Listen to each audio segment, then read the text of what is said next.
مشروع خبرها. خبر اول را از صادر شدن حکم ریاست جمهوری به اعدام 2 تن از عاملان اختطاف علی سینا آغاز می‌کنیم. حامد کرزی رئیس جمهور افغانستان حکم اعدام 2 تن از قاتلان علی سینا کودک 8 ساله هراتی را که چند ماه قبل اختطاف و سپس به قتل رسیده بود توشیح کرد. پدر علی سینا با ستایش از رئیس دولت به خاطر توشیح حکم اعدام 2 تن از مجرمان میگوید که اجرای عدالت یگانه گزینه برای تامین نظم و امنیت در جامعه می باشد. همکارم سید محمد فقیری به تفصیل به این گزارش پرداخته است. 3 ماه از به قتل رسیدن علی سینا کودک 8 ساله هراتی گذشت، اما تاکنون سایه این اندوه نه تنها در خانه خودش بلکه در میان مردم افکنده است. تا حالا پیام‌های تسلیت دوستان بر دروازه خانه نصیر احمد نوروزی پدر علی سینا آویخته می باشد. خانواده علی سینا 3 ماه می شود که در نبود او زندگی می کنند. روزهایی که به گفته خودشان خیلی سخت برای آنان تمام شده است. باید ادامه صادر شه تا صادر نشه نمی‌کنه.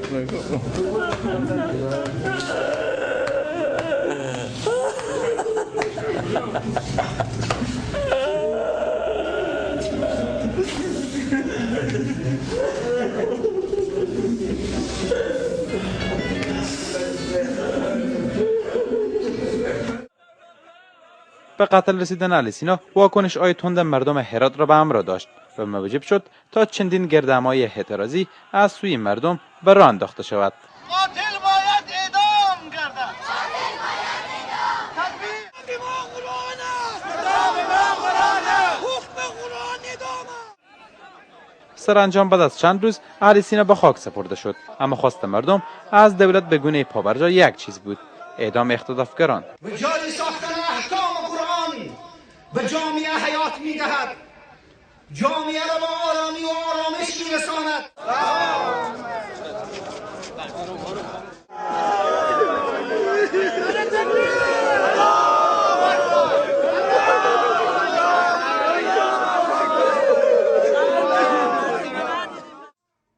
بعد از مدت کوتاهی محاکمه متهمین قتل و اختطاف علی سینا در دادگاه تشکیل گردید. اگر تا به حال به افغانستان به 3 نفر اختطاف صورت گرفته بود، بیایم شما سرمون به جلوی مردم بزنین. من که سنید پا دال ببرم چه آمد به چی من بود؟ من تا از وکیل صاحبا خواهش مندم تا این به پا دال نبرم. شما باور میکنید شو سر خو میگذارم ما در تو توشیه به قتل رسوندم، ما در شو برای تو قضا بدادم، ما در آیا تو چیزی خوردی یا نخوردی؟ اما سرانجام پرونده قتل علی سینا و یا محکمه سوم در مرکز کشور برگزار می‌گردد و طبق محکمه اول و دوم 2 تن به اعدام محکوم می‌شوند. اما روز گذشته رئیس جمهور کرزی طبق وعده‌ای که به خانواده علی سینا داده بود حکم اعدام 2 تن را توشیح نمود.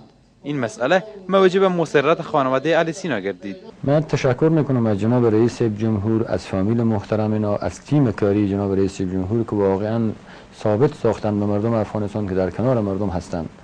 این جای شکر بر تمام مردم افغانستان چنین رئیس جمهوری داریم و عدالت به معنای واقعی او به افغانستان تطبیق شد.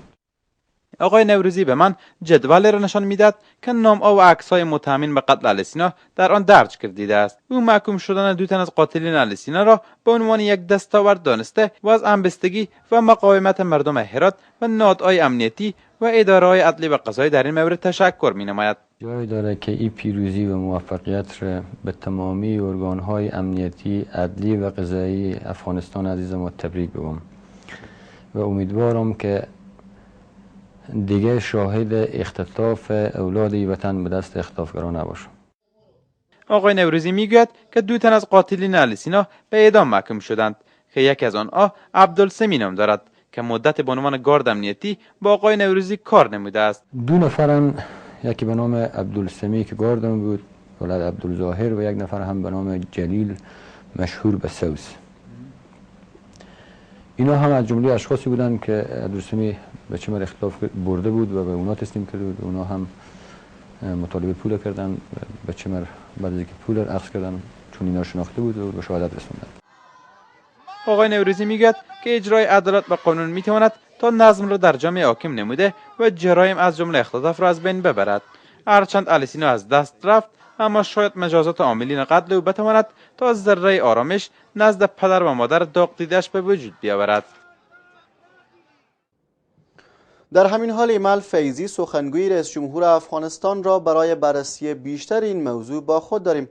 آقای فیضی سلام بر شما. جزئیات بیشتری در مورد امضای حکم اعدام برای عاملان قتل علی سینا ارائه کنید.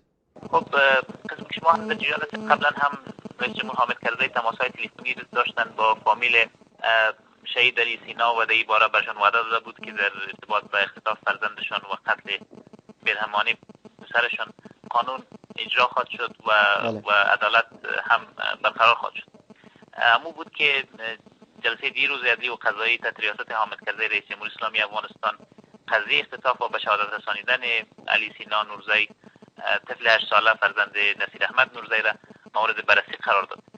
جلسه عدلی و قضایی دیروز پس از غور و بررسی همه جانبه قرار نهایی است در محکمه در رابطه با حکم اعدام اسامیان عبدالسمی فرزند عبدالظاهر ولد عبدالقادر و همچنان جلیل احمد فرزند غلام سرور ولد نور محمد که ساکنین ولایت هرات می باشند ارزوشان را به ارتکاب جرم اختطاف و قتل وحشیانه علی سینا نورزی مورد تایید قرار داده. در جلسه عدلی و قضایی دیروز فیصله به عمل آمد که قرار نهایی است در محکمه که حکم اعدام است از جانب مراجع زیرک تطبیق گردد.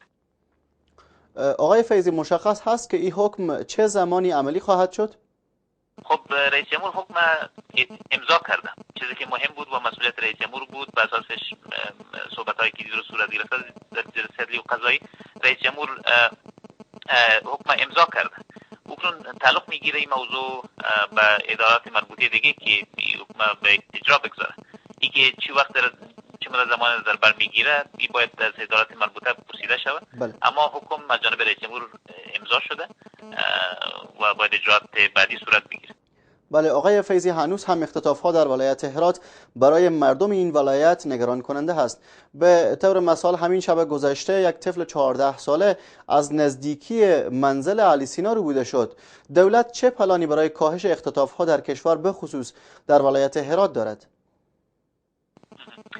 موضوع اختطاف و دیگر جرایم که صورت میگیره در ولایت هرات یکی از مسائلی بوده که همواره در جلسات امنیتی شورای امنیت ملی مطرح شده و به ادارات مربوطه به پلیس ملی و دیگر ارگان‌های کشفی در این باره هدایت لازم داده شده.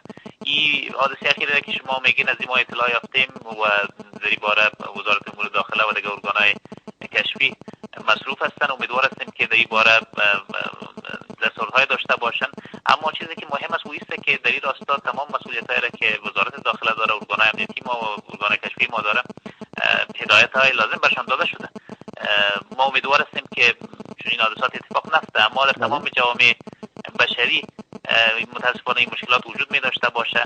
اما به هر حالت باز هم این دلیل شده نمیتونه که نیروهای امنیتی ما و ارگان‌های کشفی ما وظایف خود و مسئولیت خود اجرا نکنند. ما متوجه حالات و وضع امنیتی ولایت هرات هستیم. قسمی که گفتم در جلسات امنیتی همواره هدایت لازم به ارگان‌های مربوطه داده شده و این کار ادامه پیدا می‌کنه. سپاس از شما. ایمل فیضی سخنگوی رئیس جمهوری افغانستان با